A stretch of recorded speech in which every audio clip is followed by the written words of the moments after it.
A number of Russian officials are allegedly urging Russian President Vladimir Putin to get out of town, get out of Kremlin, as Moscow suffered another series of defeats in Ukraine recently. To talk about this in more detail is our foreign affairs expert Lisa Daftari, joining us once again from Los Angeles. Lisa, the voices are getting louder and louder from those in Russia saying Putin should step down and be charged with treason.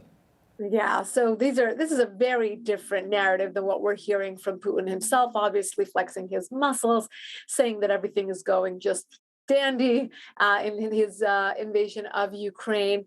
But yeah, we're hearing that, the big guys back at home want him to get out. And obviously, look, there's a lot of skepticism around the invasion of Ukraine. First, that it shouldn't have happened, but secondly, why is it taking so long when you have Russia or Russian might in comparison to what Ukraine has and their capabilities. And this should have been taken care of in a very short period of time. But the fact that it has carried on for over 200 days at this point, it raises a lot of questions. And then when you have these Russian officials trying to kind of rein Putin in, get him out of Ukraine, kind of cut his losses, offer him that off ramp that we always talk about in terms of getting out of this situation and not going forward anymore. Again, it raises a lot of questions about where is this fight going, where is this war going. A lot of money, resources, and senseless deaths surrounding this invasion, and we still don't know what will be the off ramp or how will this end. But yeah, in the meantime, a lot of speculation about Russia really not doing so well. We've heard about Russia having many daily casualties on their side. We've heard about them having to buy weapons from the Iran regime, from now North Korea and China. That really raises a lot of questions as to what's going on, what's the status of their military might, and what is their plan going forward. And meanwhile, Russian nationalists are demanding Vladimir Putin make some serious changes to ensure ultimate victory in the war with Ukraine. Now, that comes a day after Moscow suffered another huge defeat in Kharkiv. Yes, and again, the South and East, they are facing some bit of a challenge from Ukraine forces, which is again interesting because we don't really have, updates that really tell us how this is going. There's no scoreboard. There's no official saying this is, what percentage of Ukraine is taken over. How is Russia doing? But when you do again have these updates where Ukraine has been able to stay in the game, that Russia has not been able to fully make this a victory or claim victory, then of course you have officials, in Russia saying, if you haven't been able to do it, then get out, because this is a very bad PR loss. If it's not a victory, it's a loss at this point because of the fact that Russia should have won this so quickly. So again, they are tiptoeing around nuclear sites. We've heard stories about that potentially happening. The IAEA having to go in there to check it out. That is, of course, the UN's nuclear watchdog group. Again, a lot of more harm that could potentially happen at this point, and the whole world is standing by, hoping that Putin changes his mind and is able to cut his losses at this point. Speaking of all things nuclear, Israel is calling for a new Iran nuclear agreement. Senior Israeli officials are pushing to halt Iran's development of nuclear weapons. Right. This is a very long saga of how the US and the West hope to get back into an Iran nuclear deal a la 2015 Obama era foreign policy, and has not been able to. So the latest that we've been covering at the Foreign Desk is that the deal is on hold.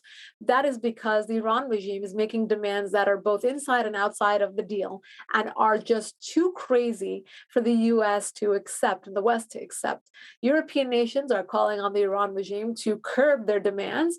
The U.S. saying this is not going to happen, which is, again, it's pretty outlandish because of the fact that we know that the United States and the Biden administration wants this deal so badly, and yet they cannot say yes to these demands that include not having to have the surveillance level of 2015, not having to go back into their nuclear files, and not having to check what was done in the past. And these are all really big red flags. If you're telling us that you're not going to have a weapon, you're not going to pursue a weapon, then you have to be open about that, and we have to see, what was done so far. So Israel has, Mossad officials have traveled to Washington in past weeks to warn the Biden administration of the lies the Iran regime is telling. They are showing and documenting how far the Iran regime has gone in developing a nuclear weapon, how close they are to delivering a nuclear weapon. And this is, again, all based on Israeli intelligence, and the fact that they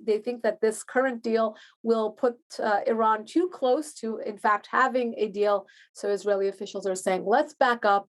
Let's do something that actually will prevent the Iran regime from getting a deal, not giving them the sunset clauses to put them on the 1 yard line to then, be able to have a breakout period of just a few months, which is what the current deal would give them.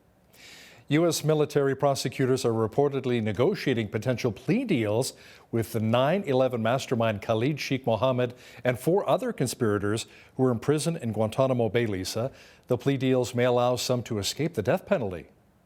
Yeah, this is a very it's a devastating story for many American families who lost their loved ones in 9/11. We just had the commemoration of 21 years after September 11th attacks. Families who have been torn apart and really are still mourning their loved ones who were senselessly killed in this terrorist attack. And when you have the American standpoint of never negotiating with terrorists, then a plea deal should not come into play when it comes to these terrorists, the masterminds of the 9/11 attacks, which was undoubtedly the biggest terror attack on U.S. soil. And this again, I want to juxtapose this with another update is about the Al Qaeda cells growing in Afghanistan. Only 1 year after the U.S. withdrawal, we know that the Al Qaeda officials like Al Zawahiri, who was the second in command to Osama bin Laden, was just assassinated there by a U.S. drone attack. We know that there's more where that came from. This only highlights the fact that Afghanistan, after the withdrawal with the Taliban takeover, will and has become and will further become a safe haven for terrorist groups, including Al Qaeda and ISIS-K, who will use this as an official launching pad. So 1 year after the U.S. withdrawal, Afghanistan is in a worse position and a more precarious position considering these terror groups and the future of these terror groups. And one more thing I want to bring to everyone's attention is that Al Qaeda is a more formal and organized terror group than ISIS. ISIS was a kind of do it yourself terror organization. They were happy with a one off, they were happy with a car ramming that would kill 2. Al Qaeda will go back to planning something like a 9/11 scale attack. They're after killing thousands at one time, and their sights are set on the US. And, giving these terrorists an easy out, not giving them the death penalty, giving them a plea bargain, well, it doesn't really show that we're tough on terror. And whatever happened to the war on terror, 21 years later, and we're really moving backwards on this front. Lisa, more news out of Afghanistan. You touched on it a little bit earlier. The Taliban has shut down girls' schools above the 6th grade in the eastern part of the country. The schools had briefly opened after recommendation by tribal elders and school principals. Why the change of heart to shut them down now? Right. And this happened once before. I think how we spoke on it on this program, where they announced that school would be opening. The girls showed up very excited for their first day of school, and then they were sent home because there was another change of heart. Then there was pressure in certain parts of the country to at least have these girls below college level, K through 12, at least continue their education. And again, they are changing their minds. The Taliban has a war on women, and this is not talked about in the West, of course. This is not given the proper attention that it deserves. These are young women. In the last 20 years, you had Afghan women become doctors and scientists and engineers, and now you have them not even able to leave home without a chaperone, not be able to go to school, not be able to dress the way that they want. In a matter of 365 days, they moved back a century. And to, again, not have them go to school to learn the basics. I mean, again, K through 12 education is a right. Again, when we're giving these aid checks to Afghanistan, the U.S. just doubled down on giving them more because of the earthquake they had earlier this year. that should come with some leverage to say you have to keep your schools open. Or if the UN is helping them, they should go in and make sure that their schools are open for boys and girls, that they have the basic rights and freedoms that all children should have around the world. And if we're giving them that check, again, that check has to come with certain conditions, and the minimum of which is to not crack down and to have basic human rights and to have these women be able to go to school. A Hamas political leader landed in Moscow over the weekend, meeting with the Russian foreign minister. Lisa, what was the purpose of the meeting? Yeah, well, the list of friends that Russia can have is shrinking by the day. So we know that they had military drills with China last week. They met with North Korea again this month to buy artillery from them and rockets. And also they have bought drones from the Iran regime this summer. So now the Hamas is growing closer with Russia as well. Again, rogue nations and organizations of the world unite. It's no surprise that they would be growing closer to Hamas, trying to get some sort of collaboration going, probably some sort of cooperation in the Middle East, where Russia is interested in growing its influence and also perhaps getting some weaponry or sharing the weaponry that they're getting from the Iran regime together. This is all one big club of rogue identities and organizations growing as Russia feels more and more isolated. They are reaching out to other isolated groups on the map. Railway service between Russia and North Korea is expected to resume next July. Tell me more about that. Yeah, more cooperation between the two. As I said, they were purchasing rockets and artillery from North Korea. Well, then why not have a open transportation line as well to go back and forth? North Korea has been isolated from the global community for many years. And now when they find an opportunity to have some cooperation with another country on the map, well, why not? But this is nothing new for Moscow. Moscow now has been isolated from the West. So they are opening up, or I should say, tilting their influence to the Middle East and Asia. So again, it's no surprise they're reaching out to countries like North Korea and China and Iran and terror organizations, the Taliban, Hamas, and whoever else they can get a meeting with. Lisa, inflation has impacted so many of us with food, rent, and fuel going through the roof. Now, the U.S. Army is recommending food stamps for soldiers who are truly struggling with inflation right now. Yeah, really, there's so much going on with our military. This is really two stories in one. The inflation, obviously, affecting so many people, but military recruits are down in the United States. This is no secret.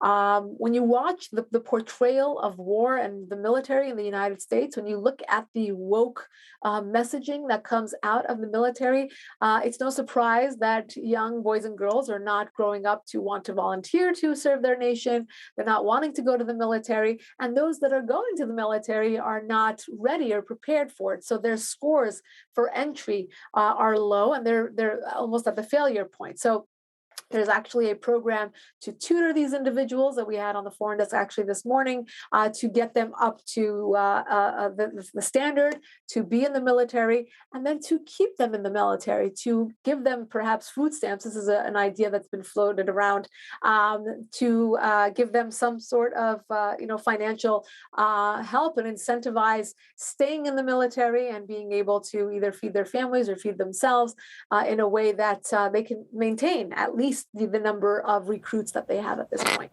Before we let you go, I want to talk about some of the wildfires, which are a serious issue here in Western Canada. BC wildfire smoke coming from Washington State. We have some up by Jasper and Banff. How about in Southern California, where you are? How's the wildfire situation been so far this summer? It's been awful, particularly the past couple of weeks. We have had a heat wave here that has not subsided, a lot of humidity. And this is in addition, this is we're talking about the nature made, the man-made fires are another story. We've been having a series of those set on fire by homeless encampments and tents. We had one very close to where I live, in a veteran community of homeless tents. But yes, we've also had a heat wave of temperatures between 100 and 105 Fahrenheit. You can do the math on the Celsius for me, Hal, but very hot, very humid. And hopefully this week we will get a little relief from that kind of heat. What is that? You double it and add 32 to reach Fahrenheit from Celsius, but that's pretty hot nonetheless. Our foreign affairs expert and U.S. political reporter Lisa Daftari, thanks so much for joining us today from Los Angeles. My pleasure.